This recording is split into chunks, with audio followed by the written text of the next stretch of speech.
بسم اللہ الرحمن الرحیم۔ السلام علیکم ناظرین، دبئی کی تازہ ترین ویڈیو کے ساتھ ایک بار پھر آپ کی خدمت میں حاضر ہیں۔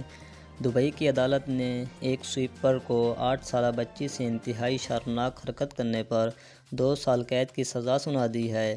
ملزم پر بچی پر جنسی عمل کرنے، اسے واش روم میں بند کرنے اور خوفزدہ کرنے کے الزامات عائد کیے گئے تھے۔ دبئی ایئرپورٹ پر تعینات سری لنکن سویپر نے ایک بچی کے پیچھے چلا گیا اور پھر اسے واش روم میں لے جا کر جنسی عمل کرنے لگا۔ بچی اس جنسی عمل سے خوفزدہ ہو گئی۔ اس نے واپس آ کر اپنی والدہ کو سارے واقعے سے آگاہ کیا۔ 31 سالہ والدہ نے عدالت کو بتایا کہ وہ سری لنکن واپس جانے کے لیے ایئرپورٹ پر موجود تھی۔ جب بچی نے کہا کہ اسے واش روم میں جانا ہے تو اس کے پاس بہت سا سامان تھا، جس کے باعث اس نے بچی سے آگاہ کیا کہ وہ اکیلی جائے تاکہ وہ یہاں سامان کی حفاظت کر سکے۔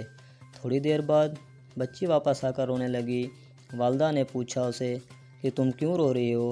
تو اس نے دور سے کھڑے ایک شخص کی طرف اشارہ کیا اور اسے بتایا کہ اس نے میرے ساتھ جنسی عمل کیا ہے اور اس کے جسم کو کئی بار چھوا ہے۔